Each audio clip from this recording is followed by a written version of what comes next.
Fortune synergy YouTube channel में आज आपका बहुत बहुत स्वागत है। ज्योतिष चर्चा के क्रम में आज हम बात करते हैं विद्या प्राप्ति का योग।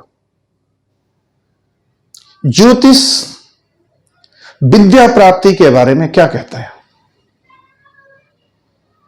हमारे नवग्रह कैसे हमारी विद्या प्राप्ति को या तो राह भटका देते हैं या एक ऊंचाई तक लेके जाते हैं या बीच में ही छूट जाता है। इसके पीछे जिम्मेदार कारण क्या क्या है? अगर कारण है तो उसका निदान क्या है? इसी विषय पर चर्चा को आगे बढ़ाते हैं। जन्मपत्री हमारे जीवन की होने वाली छोटी से छोटी घटना और बड़ी से बड़ी घटना को बहुत ही विस्तार से बताता है। हमारी सोच, हमारी समझ, हमारा समाज, हमारा परिवेश, हमारी विरासत, हमारा वर्तमान परिवेश, सब कुछ ज्योतिष व्याख्या करती है। अब विद्या ऐसे विषय पर चर्चा करने के दरमियान पहले यह जानना जरूरी है कि विद्या के कारक कौन कौन से ग्रह हैं। तो विद्या के कारक ग्रह हैं बृहस्पति, चंद्रमा, बुध, शुक्र और पंचमेश। आपके जन्म पत्रिका पांचवें घर का जो अधिपति है या भाव के जो मालिक हैं वो निर्धारित करते हैं कि हमारा शिक्षा कैसा होगा या मेरे बच्चे का शिक्षा कहां होगा, कहां तक होगा। अगर ये सारे ग्रह जन्मपत्री में अपनी राशि में, उच्च की राशि में, मित्र राशि में, केंद्र में या त्रिकोण में है तो इनका बल बढ़ जाता है। और बृहस्पति का बल बढ़ गया तो बच्चा बहुत ऊंचाई तक जाता है पढ़ाई में। ये जितने भी टीचर, प्रोफेसर जितने भी होते हैं, बृहस्पति कहीं ना कहीं उनके दसम घर को प्रभावित कर रहे हैं।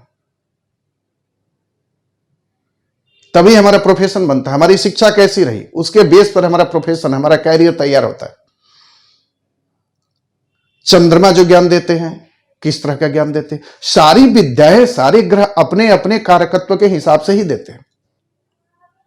अगर जन्मपत्री में पांचवें घर की स्थिति अच्छी नहीं है तो बच्चा की सूझबूझ काम नहीं करेगा। अगर सूर्य की स्थिति है तो ईगो होगा, थोड़ा सा पढ़ेगा, ज्यादा जताने की कोशिश करेगा कि उससे बड़ा जानकार कोई नहीं है। चंद्रमा क्या होगा? मन तो लगाएंगे और चंद्रमा की स्थिति अगर अच्छी रही तो बच्चा बहुत ऊंचाई तक जाएगा। ऐसे ही ग्रहों की अपनी अपनी दृष्टियां होती हैं। पाप प्रभाव में नहीं हो ग्रह तो अच्छा फल देते हैं। ऐसे लोग बड़ी शिक्षा के क्षेत्र में ऊंचाई को प्राप्त करते हैं। लेकिन यही स्थिति, इन ग्रहों की स्थिति आपकी कुंडली में नहीं है तो शिक्षा या तो बड़ी छोट कम होगी या शिक्षा छूट जाएगी, या पढ़े जा रहे हैं लेकिन उसका कुछ फायदा नहीं हो रहा है। आपने अपने प्रोफेशनल लाइफ में, अपने कैरियर में उस शिक्षा का कहीं नाम ही नहीं आया। तो ये सारी चीजें प्लस जो वर्तमान अवस्था बच्चे की है, उसकी महादशा किस ग्रह की दशा चल रही है यह भी निर्धारित करती है। ग्रह किस नक्षत्र में बैठे हैं, किस लग्न में जातक का जन्म हुआ है, इन सब चीजों को बड़े ध्यान से और सूक्ष्म निरीक्षण करना होता है। तब जाके पता लगता है कि जातक शिक्षा के क्षेत्र में किस ऊंचाई तक पहुंचेगा। कैरियर निर्धारण के लिए अलग ग्रह होते हैं, ग्रह तो यही होते हैं, प्रभाव इनका अलग हो जाता है।